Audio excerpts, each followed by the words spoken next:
IMDb's opinion of the worst, working its way up to the best. Starting with number 8. That is Mission Impossible 8, The Final Reckoning. As lack of action, there's literally 2.5 hours of talking, and there's 20 minutes of action. It was way too long. It did not need to be 3 hours long. It could have maybe done 2 hours, but they could have cut out 2 hours of this. Way too much exposition talking about the entity and AI, and a lot of build up to the final installment, including Dead Reckoning, which is a super lead into this film. Basically, Mission Impossible 7 and Mission Impossible 8 are 2 parts of one film, whilst every other Mission Impossible had a beginning, middle, and end, where there wasn't really much of a cliffhanger for any of them. Dead Reckoning has a final left, and that is this film. But this film is also closing up all of the rest of the films, and it constantly reminds you of that by showing you the other great times that Ethan Hunt whooped ass and took names. Is not the proper final installment, in my opinion, of a high-octane action fun-filled film franchise, but it did result in a crazy-ass stunt that's probably the craziest, in fact, but it was surrounded by, in my opinion, lazily, excruciatingly dull plot development. He went too hard on being the one, on being the god. Literally, the entity calls him the one. Ugh. Ethan, you're dope. Tom Cruise, you're dope. And like, if you're in the theater and you were like, what'd you think? I'm sorry. What'd you think? What'd you think?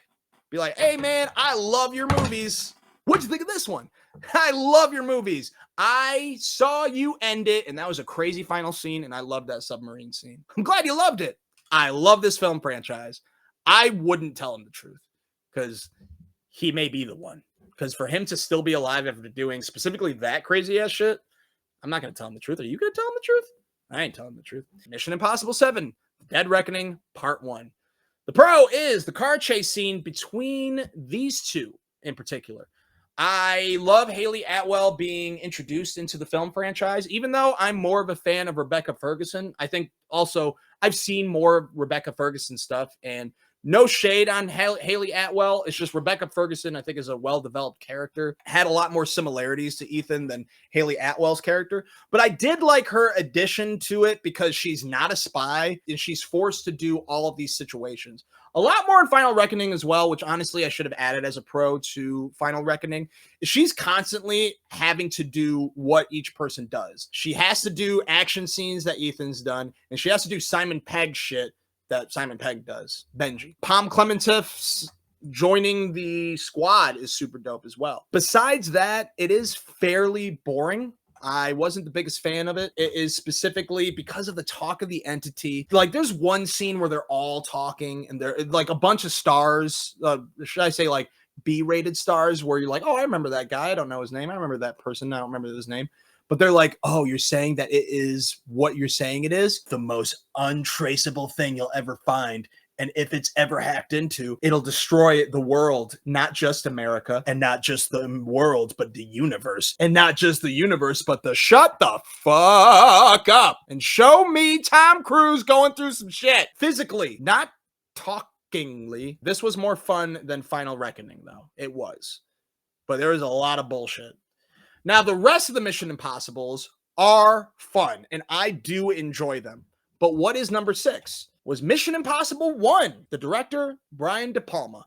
If you don't remember who Brian De Palma is, he did Carrie, Snake Eyes, Scarface. Great director that usually does mystery films. He doesn't usually do action films.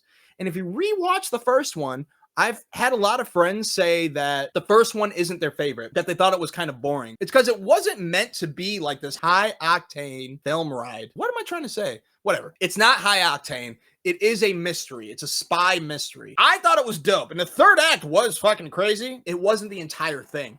This isn't the Mission Impossible that we all want to go see. We're not really going to go out and see it for the mystery. We're just going out to see him jump from a helicopter to a train. That's what we want to see. And to see some suspenseful robbing as well, like in this. There's always a MacGuffin in all of these films. Final Reckoning is the entity, and Dead Reckoning, it's the keys to get to the entity. And in Mission Impossible 1, the knock lists, which is featured the very iconic scene of him breaking into Langley. Super dope, and it is the best mystery of all of these films. It's just not, to me, what Mission Impossible will eventually be all about. Something that is the best conclusion, in my opinion, that they really should have left it at was Mission Impossible 5 Fallout, aka the 5th best mission in my book. Excuse me. The best crazy ass stunts. This is already where we're getting crazy ass Tom Cruise doing some crazy ass shit. We have him literally jumping out of a plane 25,000 feet in the sky, and they only had one opportunity each day to shoot it because they had to do it during the magic hour right before the sun sets. And they had a specific 3-minute window. He jumped 106 times to get 3 long takes of this sequence down.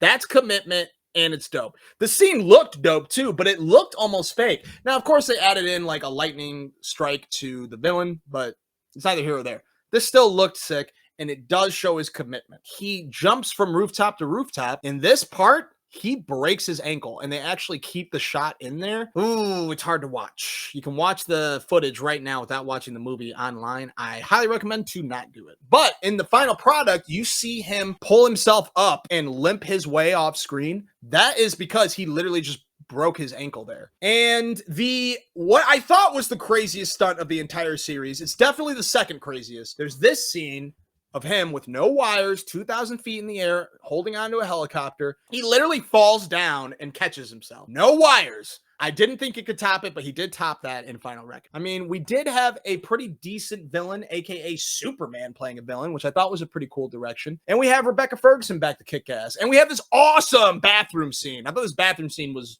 maybe the coolest part. And we had a lot of fun. It was a perfect ending because they started to bring back all the things about the previous Mission Impossibles. Helicopter climbing, Mission Impossible 1. There is a motorcycle chase scene that we had for Mission Impossible 2. Also, Henry Cavill goes full villain by having like a scarred face towards the end of the movie.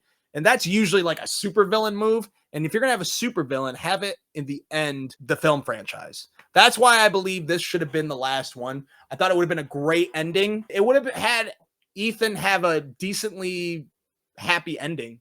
I think it would have worked out, and I really think they should have ended it here. Fallout is Mission Impossible 6. I fucked up that number. 5 is the 4th best mission, and that is Rogue Nation. And if you don't remember which one that is the one where he does some crazy hanging out of an airplane. He loves hanging out of airplanes, doesn't he? This one was probably the most televised one because, and I do think he was strapped to the side of it, but this shot, if you watch even in the trailer, you're like, that has to be fake. It isn't. And it looks painful on his face. He's constantly moving his face because it's going really, really fast. Woo! We also have probably my favorite scene, and that's the opera scene. It's not just because you see Rebecca Ferguson's leg. It is specifically because you have no dialogue, suspense, and an opera soundtrack while Ethan has to fight someone twice his size, which is usual in Tom Cruise movies, but you never really notice. In this one, he looks up and you're like, wow, that guy's huge. Like, is he really huge? Maybe he's normally sized because Tom Cruise is kind of short. Probably had my favorite car chase sequence where Tom Cruise actually driving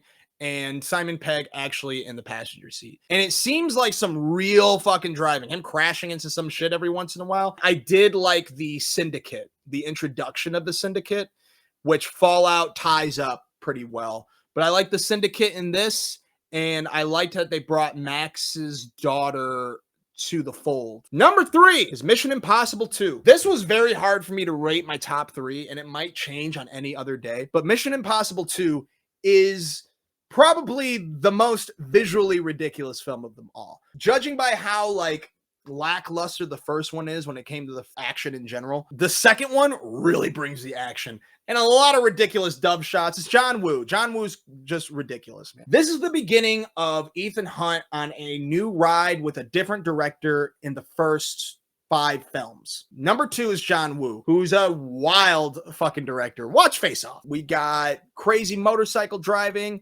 We got him trying to get the Chimera virus. And it's just a lot of fun, a lot of slow-mo scenes, a lot of more Dutch angles that Christopher McQuarrie brings back in the Reckonings. And we have Tandaway Newton, who completely disappears from the movies. And that's one thing I really got annoyed about. Ethan Hunt starts out in these movies as a sort of American James Bond. And James Bond usually has a different girl in every film, except for the Daniel Craig ones. Mission Impossible 3 is the second best Mission Impossible. You got J.J. Abrams and Philip Seymour Hoffman. Need I really say more? The style is so different. Mission Impossible 2 style is so different from the first one with Brian De Palma. It's more actiony, more slow-mo, more like church-like action hero shit. This one is J.J. Abrams' stylistic lens flare, shaky camera partnership, specifically between Ethan Hunt and Ving Rhames' characters, who have been on these wild rides together. And you get a lot of Ving Rhames in this, and that's what I really dig. Philip Seymour Hoffman is 1000% the best villain. The only things that I didn't like, we didn't get enough of Kerry Russell. She's only in one sequence, and it's a great sequence, but I was kind of hoping for more of her. However, this is J.J. Abrams basically resurrecting her career from Felicity. And we have him trying to get the rabbit's foot, which The Final Reckoning does do a good job including, because when I rewatched this film before seeing The Final Reckoning, Dead Reckoning introduces the entity as this AI system that can destroy all of civilization. You never know exactly what the rabbit's foot is, but Simon Pegg's Benji character explains in Mission Impossible 3 what he thinks could be the rabbit's foot, but we're never definitively told what it is. But he describes a machine that's very similar to the entity. They discuss that commonality in Final Reckoning, and I thought that that was pretty cool. But I liked in this film that we didn't quite know what it is, and it's mostly about the ride, which is very J.J. Abrams. I'm surprised myself. When I first saw this movie, I'm like, I don't know. I don't love this that much because this was Brad Bird. Brad Bird had only done The Incredibles before this, and The Iron Giant and Ratatouille. Anyways, we know him for The Incredibles. So that is a pretty cool idea. Let's get someone who's done one of the best spy animated films ever. Let's bring him into the fold to live action. And he just made it all exactly what I want from Mission Impossible. So I wanted a new style from each movie like we did. We had Brian De Palma's mystery from the first. We had John Woo's ridiculous slow motion action scenes from 2. We have the artsy, great filmmaking that we have in 3. I think 3 is like the best film, but it's not quite the best Mission Impossible compared to all of the Mission Impossibles. And really the deciding factor of how the Mission Impossibles are going to be from here on out. Every movie after this, besides The Final Reckoning, is a similarity to Ghost Protocol. And that is just a lot of fun, baby. And the best part of it is that there's always something going wrong in this one. And I think that's pretty good storytelling, where you got a plan, you're professionals, you have a plan. You're all kind of new, though, too, except for Ethan Hunt. Benji went from behind the computer guy to a field agent. Jeremy Renner, who has a secret past, is known as just a bodyguard, but decides to help them out, and he's fucking scared to have Benji having float in the air for him. You'll understand if you watch it. And we have Paula Patton, who's an excellent addition, who's apparently new to being in control of a team, a squad, if you will, which we see her do with Josh Holloway in the beginning of the film, but she failed her first mission that was on her watch. And her second mission is to clean up the pieces. And she does some badass shit, and we see her nervous through some scenes as well. But I truly believe that Paula Patton brought a lot to the table with this movie when it is seeing a field agent trying to right what's wrong, trying not to kill an asset, but also get a little bit of revenge too. It's just the best, man. Everything that they tried to do, every plan that they had, it went awry. They're like, yeah, we're going to do this. We're going to do that. Oh shit. This person showed up early. Oh shit. There's a sandstorm coming. Oh shit. The mask making machine isn't working. How are we going to do this? No masks. No masks? Sorry, Simon Pegg, aka Benji. No masks. There was so much adjustment that the characters had to do last second, making the already impossible mission even more impossible seconds before execute. That is what I want to see in a Mission Impossible film. If you agree, be sure to let me know. If you disagree, be sure to let me know. What's your favorite? Be sure to let me know. Am I right? Am I wrong? Am I onto something? Be sure to let me know. And if you disagree, you're wrong. No, you're not wrong.